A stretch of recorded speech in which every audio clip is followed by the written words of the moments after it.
apresentação do budismo por Lama Padma Santen, parte 2. Terceiro enfoque: ensinamentos.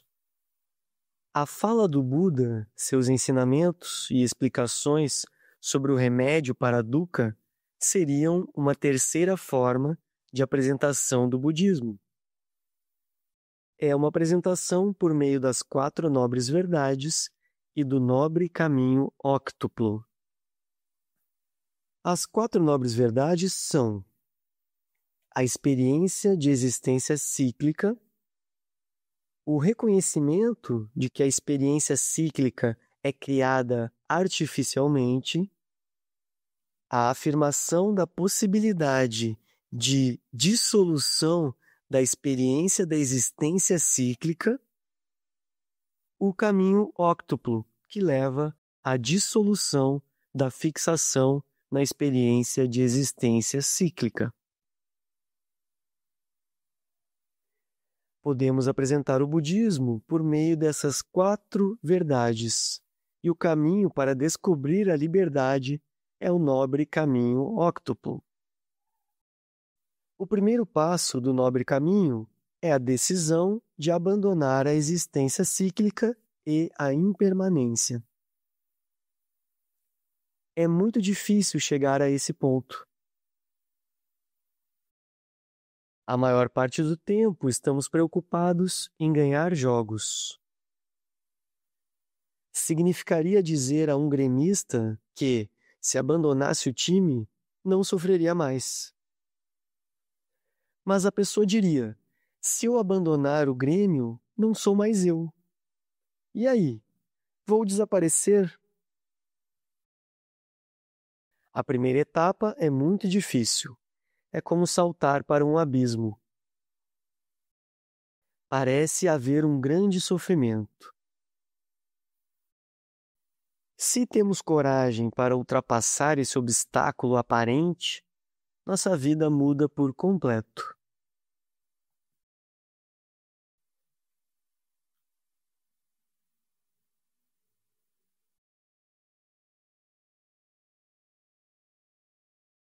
Curiosamente, é o oposto do que costumamos pensar. Apenas quando liberarmos nossa conexão com a roda da vida é que estaremos livres de fato. Presos à roda, podemos querer reconhecimento, dinheiro, uma dúzia de CDs. Buscamos essas coisas. É como falar com alguém que está torcendo por seu time num campeonato de futebol. A pessoa quer ser campeã da Libertadores, campeã do mundo, ou, como naquele decalque muito engraçado que vi um dia, Grêmio, campeão do planeta. Se tiramos isso da pessoa, parece que a vida perde completamente o sentido. O amadurecimento dessa etapa tem certa conexão com outras tradições religiosas. Se a pessoa realiza o segundo passo do nobre caminho, vê-se liberada dos 3 impulsos que produzem as ações negativas da mente: pensamentos heréticos, carência e aversão. Quando atinge a liberdade correspondente ao terceiro passo, o praticante está livre dos 4 defeitos da fala e das emoções: falar inútil, mentira, maledicência e agressão verbal. Quando atinge a realização do 4º passo, a pessoa liberta-se das 3 formas de manipulação de corpo e das identidades, que causam mal para si e para os outros: matar, roubar e manter conduta sexual imprópria. No 5º passo, o praticante vê-se amparado pelo que poderíamos chamar de sorte. É como se o universo inteiro começasse a conspirar a seu favor. Isso se dá pela prática das 4 qualidades incomensuráveis e das 6 perfeições. As 4 qualidades são compaixão, amor, alegria e equanimidade. As 6 perfeições: generosidade, moralidade, paciência, energia constante, concentração e sabedoria. Ao vivenciar a amplidão natural da mente, as qualidades e perfeições se tornam naturais e não exigem esforço.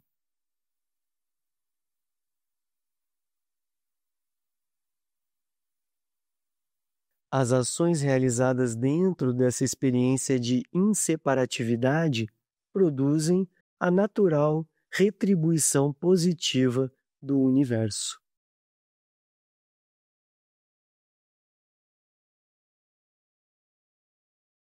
A maturidade do 6º passo, a meditação, dá à pessoa grande estabilidade, saúde, vigor físico e energia. Essa energia estável significa também destemor.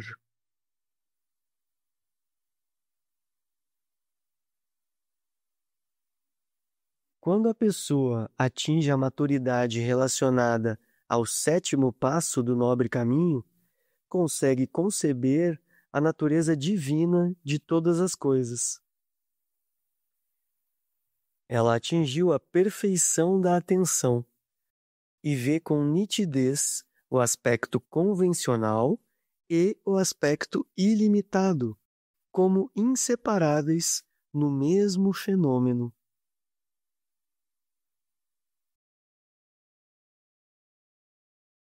Percebe o aspecto ilimitado dos grãos de poeira, das estrelas, da mente, da aparência física dos seres, dos carrapatos, de tudo.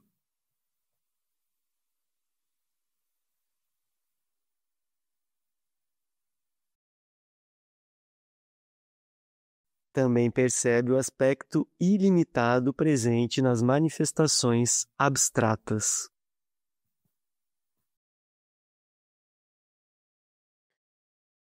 O 8º passo significa a liberação completa de todos os sentidos convencionais. Alcança-se a percepção estável do aspecto ilimitado e da inseparatividade de todas as coisas, sem as limitações da visão convencional. No 7º passo, ainda existe uma dupla verdade, pois há um aspecto convencional em contraponto a um aspecto absoluto. Estes 2 últimos passos são a iluminação. No 8º, apenas não há mais a percepção dual. Por curioso que possa parecer, existe um passo adicional ao nobre caminho óctuplo. Após percorrer as 8 etapas sentado sob a árvore Bodhi, a figueira sagrada, o Buda levantou-se para ir ao encontro dos seres e ajudá-los. Foi a manifestação da compaixão. O Buda levantou-se para o benefício de todos.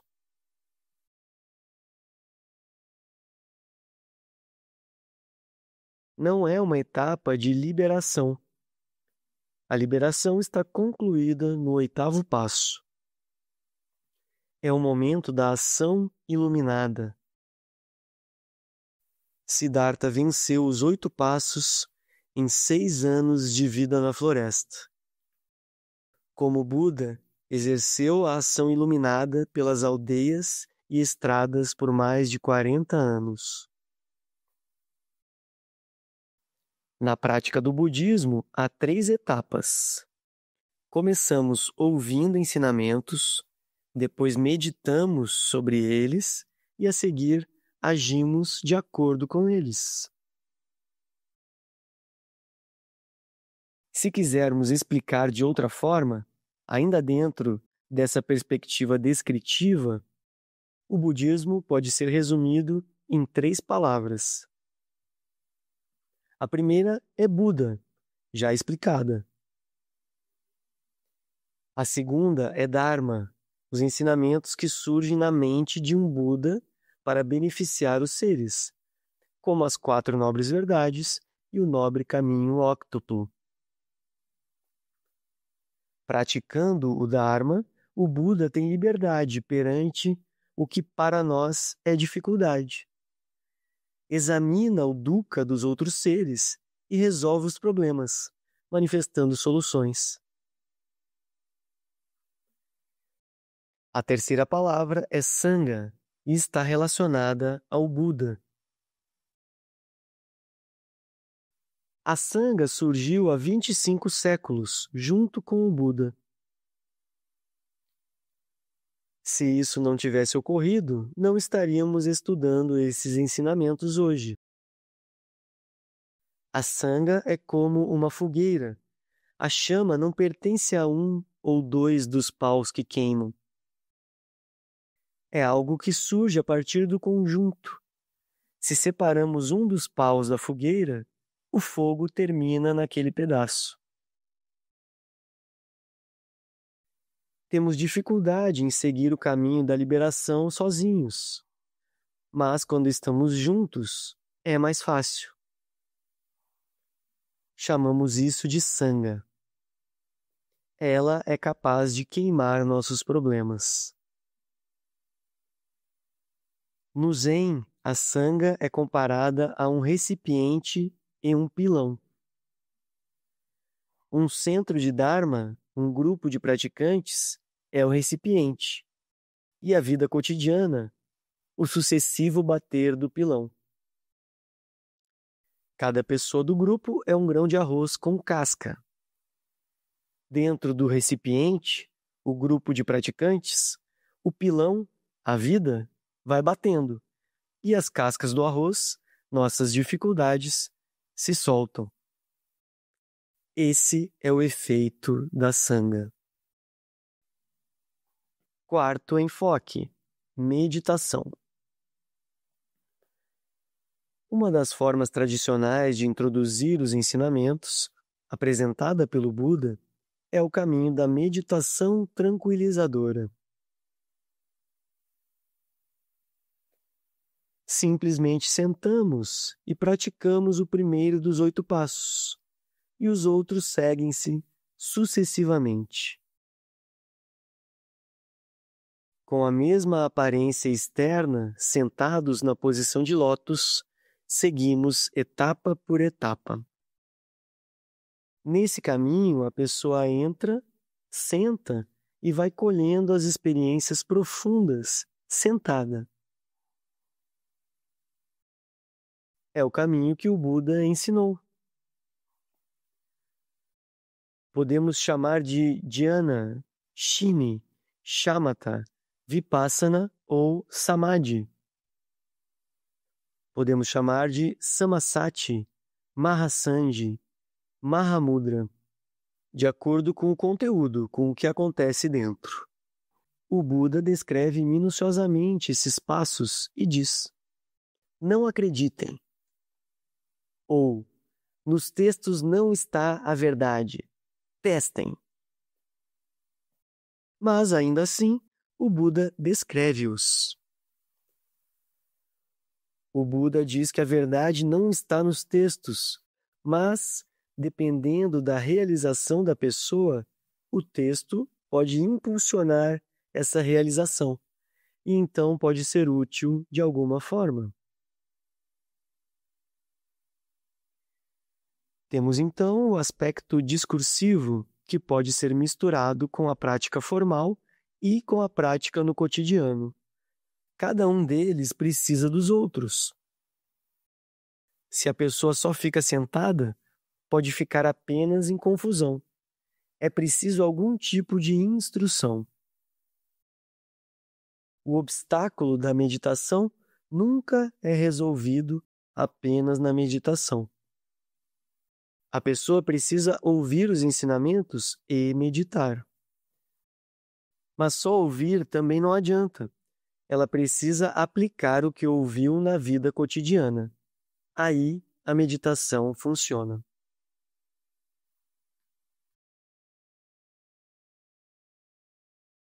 Quinto enfoque: bondade. Existe uma abordagem do budismo que consiste simplesmente em praticar bondade. A bondade é uma capacidade de ir além da própria identidade e olhar os outros seres a partir da perspectiva deles mesmos. É uma prática de transcendência ativa.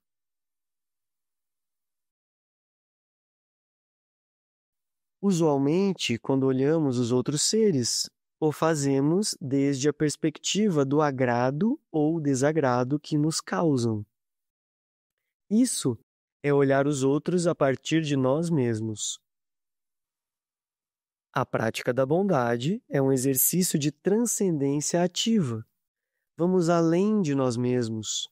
Surge um esquecimento das nossas tendências usuais, e aí nos tornamos capazes de efetivamente auxiliar os outros.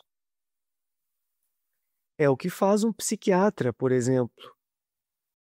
Se ele se perguntar se gosta ou não da companhia de pessoas perturbadas, responderá que prefere estar no meio de pessoas estáveis. No entanto, ele tem a capacidade de transcender sua preferência pessoal e olhar os seres no contexto mental e emocional em que estão imersos. E é por isso que pode ajudá-los.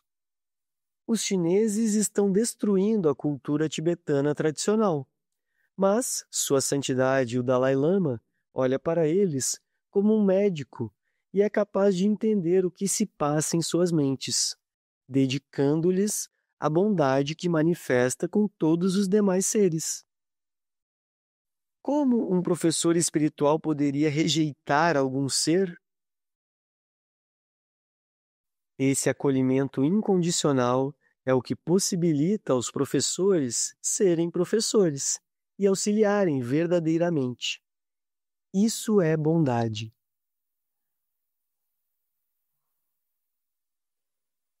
O Buda diz: a impossibilidade de ajudar surge das obscuridades mentais. E as obscuridades devem ser entendidas como emoções que brotam do autocentrismo.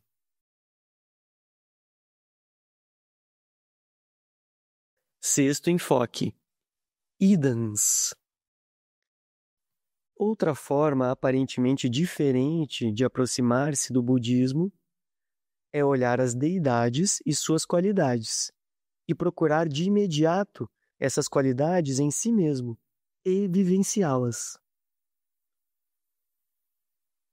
Em vez de estudar a roda da vida, praticar a estabilização meditativa ou concentrar a atenção diretamente na bondade, praticamos sadhanas, preces e visualizações, referentes a idans, as deidades de sabedoria, e as qualidades naturalmente se manifestam.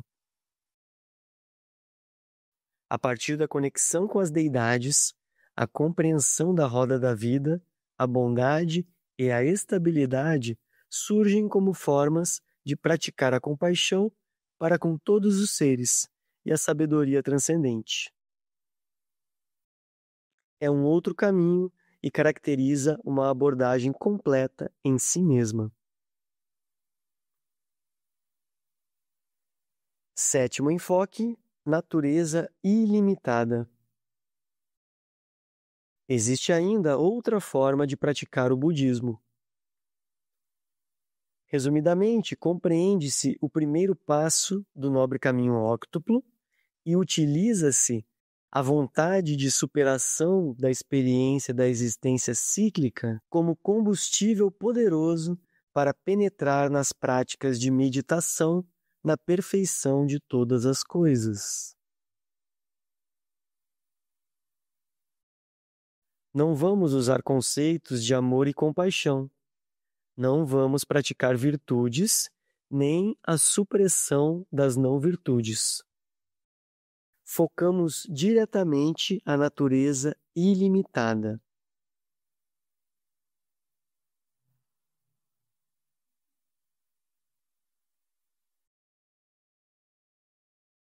O reconhecimento da natureza ilimitada produz a superação de todas as prisões e karmas. Nada mais é necessário.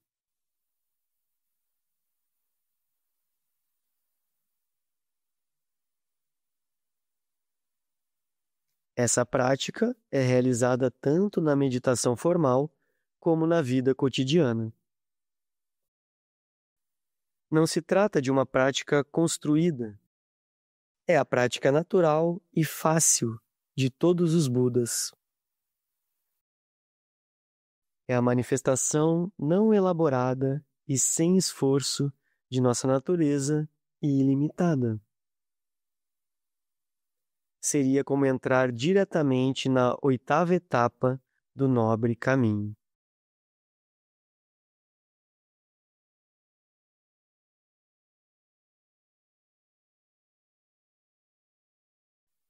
Oitavo enfoque: compreensão. Todos os métodos sobrepõem-se uns aos outros, e cada um apresenta características e dificuldades específicas. Existem muitas formas de praticar os ensinamentos, mas muitas lições podem ser necessárias antes mesmo de se conseguir entrar no nobre caminho óctuplo. A imensa maioria dos seres talvez não possa praticar imediatamente as 4 nobres verdades e o nobre caminho óctuplo, porque estes pareceriam demasiado sofisticados ou fora de propósito. As pessoas estão presas a ideologias, formas de compreensão, hábitos mentais, soluções aparentes e prioridades invasivas que impedem a compreensão.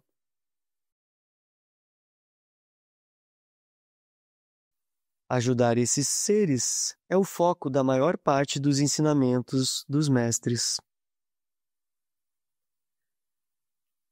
Se os alunos apenas praticarem a bondade, o amor e a compaixão, tudo o mais desabrochará no devido tempo.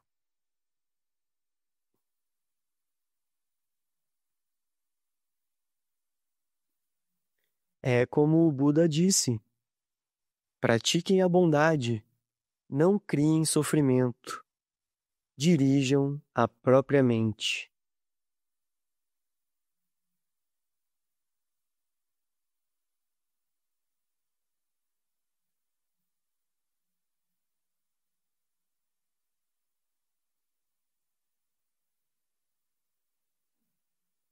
Essa é a essência do budismo.